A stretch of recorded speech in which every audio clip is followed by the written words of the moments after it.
folks. Welcome back. This is CPAC 2014. We are here with John. Welcome to the show. Well, thank you for having me. Like you said, my name is John. I'm a student at the Citadel.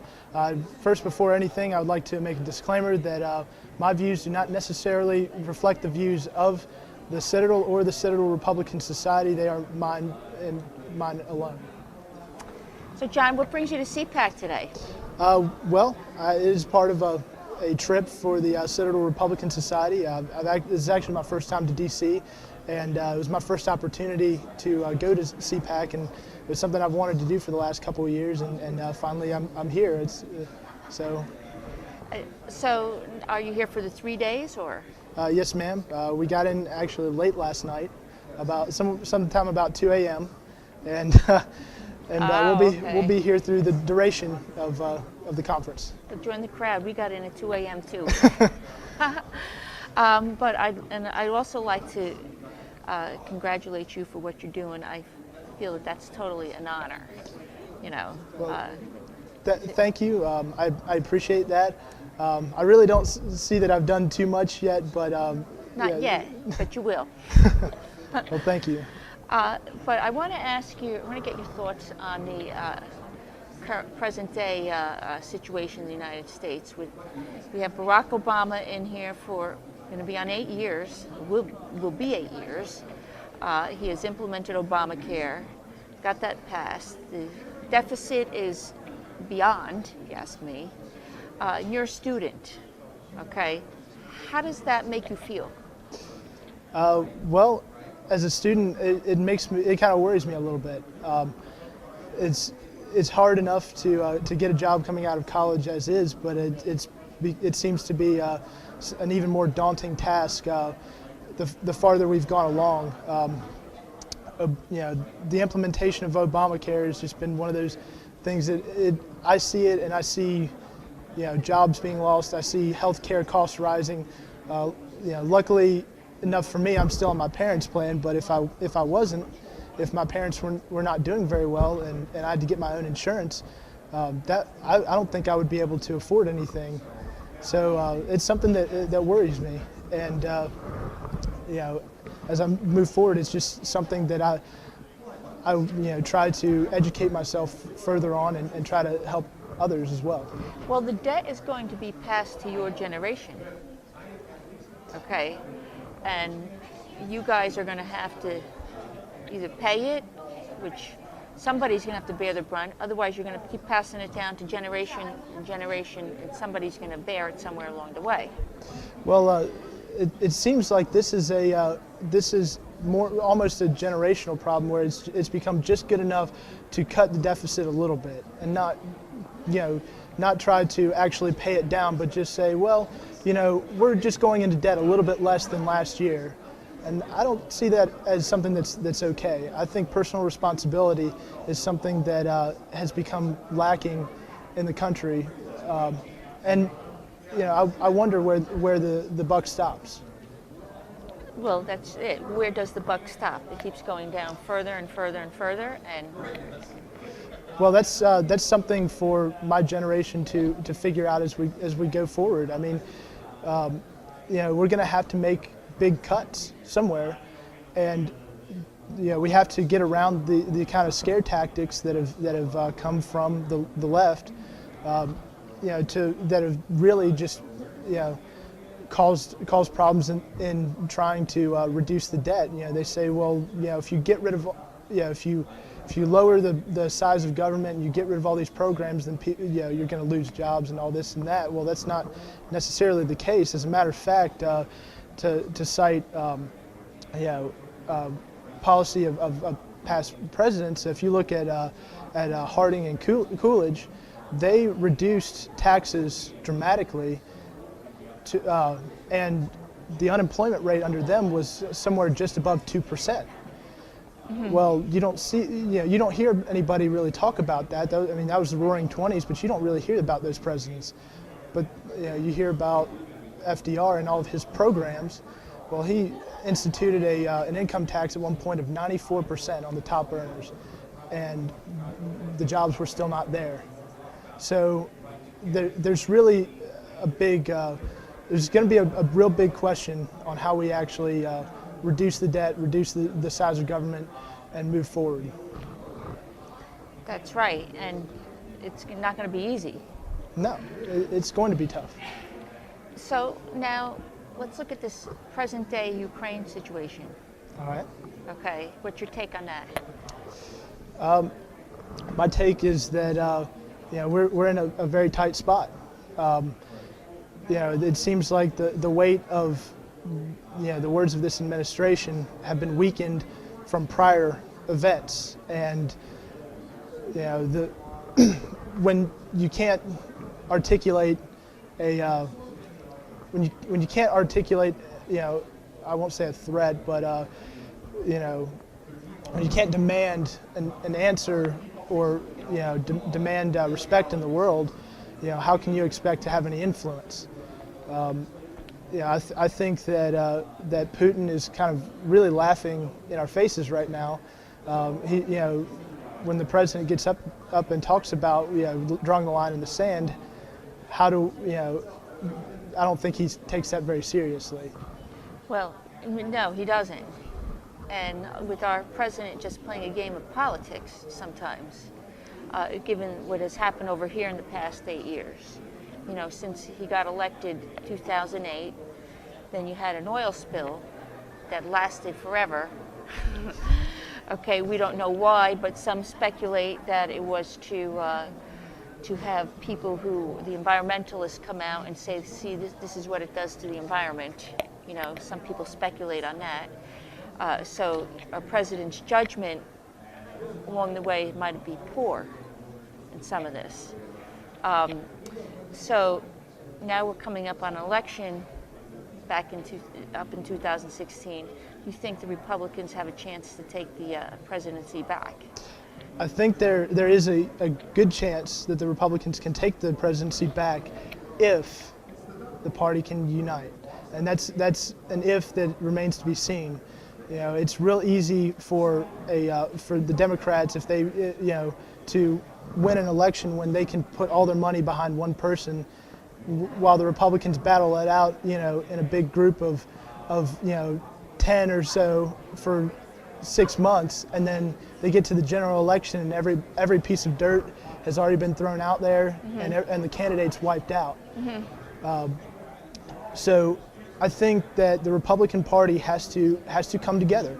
It can't be mainstream versus Tea Party. It has to be about putting the citizens first. You're right, and it seems to be that the Republicans are at war with the Tea Party instead of at war with the Democrats, because you see the split there. Mm-hmm. They're fighting one another. Well, that's right. They are. I think the real thing here is trying to. I think it's not even that the goals are so different.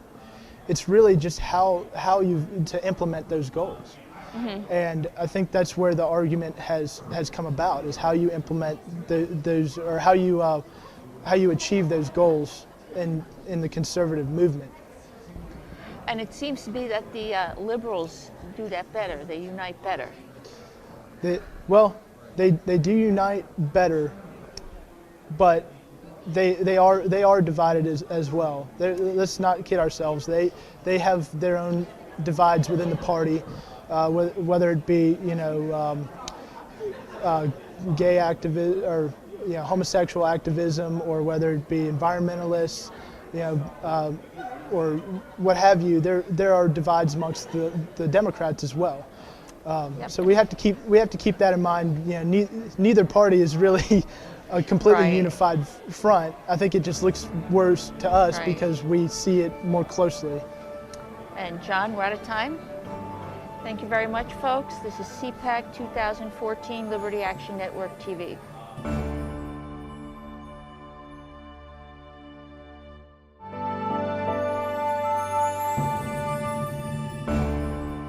Hello, folks, and welcome to CPAC 2014. We are here with Devin. Welcome to the show, Devin. Thanks. How's it going? And can you tell us where you're from? I'm from Woodland, California. Woodland, California. Yeah. Actually, I live in Dixon, but my school is in Woodland, so. I commute there. So this is quite a trip for you. Yeah, absolutely. Is this your first time at CPAC? No, this is actually my third time. So you were here last year and time before that? Not last year, but the 2 times before that I was here. So, Wow. yeah, and the first time I came here, I actually got a chance to speak on the student activism panel. So when did you guys get here? I got in on Tuesday, and a lot of my friends have been kind of streaming in. I was like the first person to get here. So I had some other errands I wanted to run in DC. Sounds cool. So what do you think of CPAC so far? It's a blast, you know. We've had some great speakers, Paul Ryan and Ted Cruz. It's been pretty awesome. So yeah. Now, looking at the schedule so far, who's your favorite? Or who might be your favorite? That's a better question to ask. I'm a big fan of Rand Paul. I think he's pretty cool. So I'm definitely looking forward to his speech. So now, on your campus, are you a member of a group or? Not yet. We're actually working on setting up a chapter there. I was the president of my high school chapter of Young Americans for Liberty, and now we're working on setting up a chapter at Woodland Community College. Sounds good. Now, can you tell us how about where you might go start a chapter on college campuses? Well, the first thing you need to do is check with your student government, and then beyond that, there's usually a whole set of paperwork that you have to fill out. You also have to work with the larger organization, of course. So with Young Americans for Liberty, you need to email Jeff Frazee or Ed and talk to them and get all the lowdown on how to set up your club constitution and everything like that. So it just takes one student then to get the ball rolling. Exactly. 1 to get it rolling, 3 to get actually recognized. Okay. So I will tell you, in New Jersey, a lot of our campuses don't have groups. So let's say if you wanted to start one, how would you go about doing it? And let's say I'm not in college anymore, but I want to start a college chapter. Can I do that? It's tough. The main thing is, as someone who's not in the college, your main focus has to be finding someone who has that same drive, who is in the college, and making sure that they get the exposure to the different organizations. Because really, someone who's not enrolled at the university often doesn't have the ability or the convenience to walk into a student government and say, hey, I'd like to set up a chapter. You know. Wow. So now, if you're a member of the Young Americans for Liberty, do you plan on doing anything like when you graduate? Well, I'm working right now. I was raised on a family farm, and so I'm Wow. looking forward to taking over the business when I graduate. You raise chickens and all that. We have a couple of chickens, but that's not our main thing. We're in the Sacramento Valley, so we do mostly tomatoes, corn, rice, wheat, that kind of stuff. So commodity crops. So this is quite urban to you. Yeah, absolutely. I mean, I'm right in between Sacramento and San Francisco, so it's not completely foreign, but it is a little bit of a culture shock. Oh my goodness.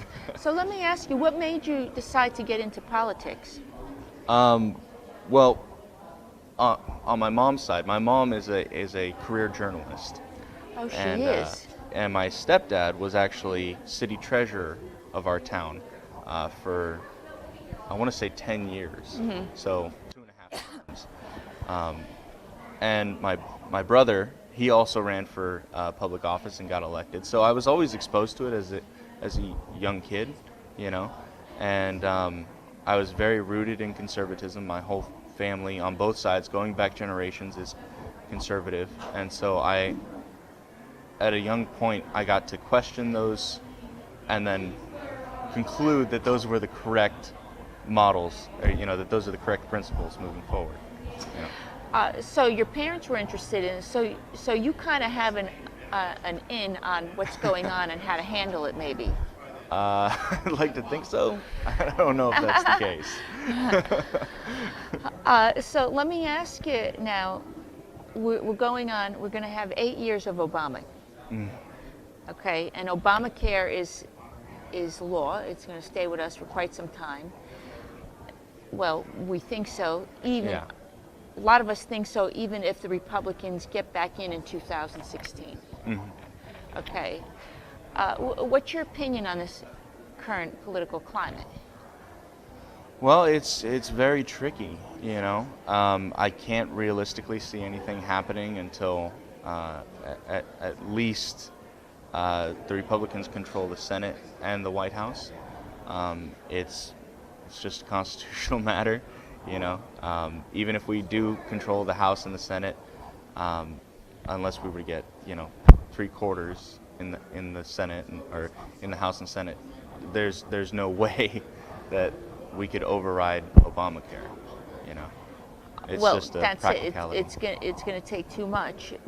But what they can do is they can work on Obamacare and fix it Yeah, right piecemeal. now. Piecemeal, yes. And so, I mean, I was surprised actually that Obama got in for the second term myself. Same okay? here. Same here. But, and I have often looked at that, but he's in, okay? And the Republicans, some of us kind of feel, run a wimpy campaign. Yeah. Yeah. So, and I think you agree with that too. Absolutely. Well, I come from California, where we have the wimpiest of Republican campaigns, and unfortunately, and I've seen this a lot happen because I'm so close to Sacramento. We get kind of an inside look at what happens in politics and state politics, and what's happening in California is what I'm worried will end up happening in the nation. Because what's happening in California is the Republicans have been so browbeaten and hit back and hit back and hit back because they keep on trying to run up the middle instead of running out to the right. You know, they keep on trying to run up the middle and they keep on getting blocked every single time because there's no difference between them and the Democrat. And what little bit there is, it's actually on the issues that they probably should be agreeing with the Democrats on. You know, so it's all a matter of perspective. People think that the middle is the way to run, and when you look at it, all you're doing is making yourself the same as the Democrat. What you should be doing is taking the middle on the opposite subjects of what people normally think of as a moderate. That's why I lean more libertarian. You know, I Right. believe in social liberalism, and people have the right to do what they want to do in the privacy of their own home. You know. But at the same time, we need to be fiscally conservative. We can't go spending our children's money. Well, that's right, and that's what we're doing. Mm-hmm. And right now, look at the deficit. Exactly. Okay. Exactly. It's insane. Who's going to pay that back? You know, certainly we can't. You know, and talk about that. You know, overall, our taxes have gone up. People can't afford their houses. Okay, there's no jobs around. Yep. You know, so somewhere it has to break. Exactly. Exactly. Right, and so, so who would be your favorite candidate to run in 2016? Well, I'm gonna have to stand with Rand on this one. I think Rand Paul's the way to go. Do you think he's going to put his hat in the ring? I think so. I cannot speak with certainty, but I do think so. I think if he did, he would get a lot of the vote, at least a lot of the young vote. Absolutely. Absolutely. So, okay, time is up. Folks, thank you for watching us, and our CPAC coverage continues.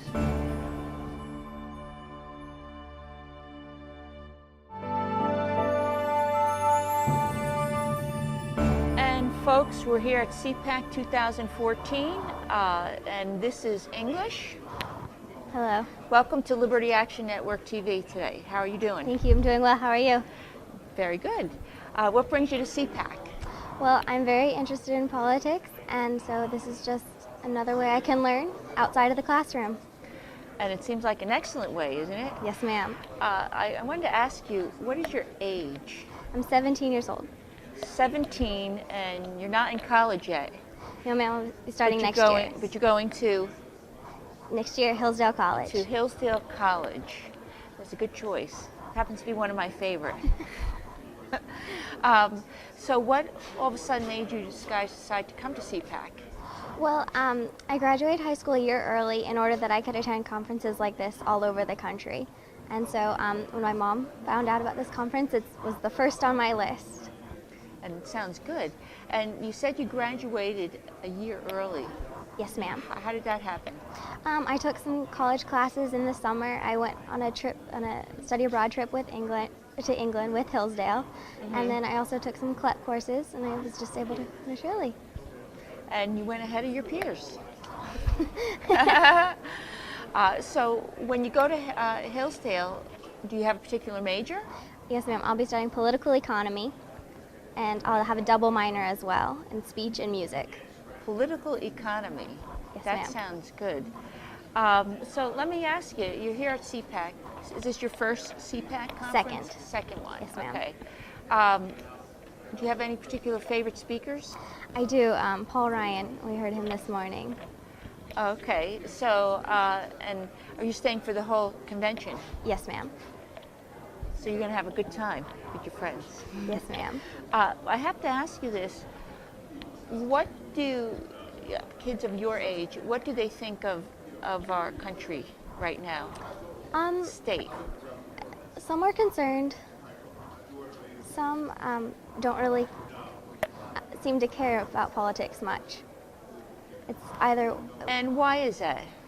I think it's because most teenagers are so narrow-minded. They just see what's coming immediately, and we have trouble looking towards the future. Especially around my age, everyone's thinking about what they're going to do for college, and really that's a lot of people's mind. And besides and beyond that, it's unknown yet. So in other words, they're not really in tune to what's going on, but you are. And why is that? Well, my parents have been very involved in politics, so are my grandparents. And so, Are they active, or they just really follow the issues? active and following. Oh, they do. So but have they run for office, or? No, ma'am. Okay. But I think that's great. So you're going to have an up and up on the issues. And let me ask you this: do you plan on running for office someday? I'm not sure yet. I know I'd like to serve in some capacity, but I'm not sure what that is yet. Sounds good, doesn't it? Yes, ma'am. So now you're here at CPAC, and you're seeing all this go on. Mostly conservative down here, and we're talking about conservative issues. But in the general course of scheme here, and in the United States, it has gone predominantly liberal. And what is your current thought on the current administration, the Obama administration? Well, I'm very disappointed. Okay, so do you guys really study the issues like Obamacare? Yes. Okay. And do you actually see how Obamacare helps or hurts you? In most cases, it hurts people. A lot of people have lost their insurance. They've gone into the exchanges. And I've mentioned before that it hurts the economy because nowadays everybody has to have insurance for one, but it places a monetary, the insurance rates have gone up for employers through Obamacare. So now with that happening, the employers have to find the money from somewhere else, because a lot of these corporations, they're out to make money, and this is going to affect their bottom line. So they don't hire as much, or they may have full-time employees on there, and they may have to say you have to go to part-time. So if these people aren't getting jobs, then they can't spend their money elsewhere in the economy. Sure. Is that taught to you guys in the school, or? Yes, ma'am, but I had the opportunity to go to a classical Christian school where we studied the great books and, the 60-volume set from that. And so we read Locke and Smith and Federalist Papers and Anti-Federalist Papers. So we're very, at my school, we're all very in tune. So you're going to be like a young statesman. Right? No, that would be the plan, yes, ma'am. Have you thought about running for like a student council or an office in the school or wherever you go? Well, my high school was very small, so we didn't have anything like that. Okay, I get you. But you did discuss politics, though. Yes, ma'am, very often. And do the other students sort of see what I just explained to you? Yes, ma'am. But if you've gone to a public school, it might be something different. Yes, ma'am. Your parents, I guess, had a preference to put you in the Christian school. Yes, ma'am. Is that how they were raised, or? No, they actually both went to public school. They did? Yes, ma'am. Okay, so something changed when they went to public school and said to them that, we got to put our kids in private school, right? Well, really, it's specifically, I've gotten such a good foundation at my school because not only is it Christian, but it's classical, which means that I learned Latin starting in 3rd grade and then Greek in 10th grade. And also we go back, like I said, reading all the great books.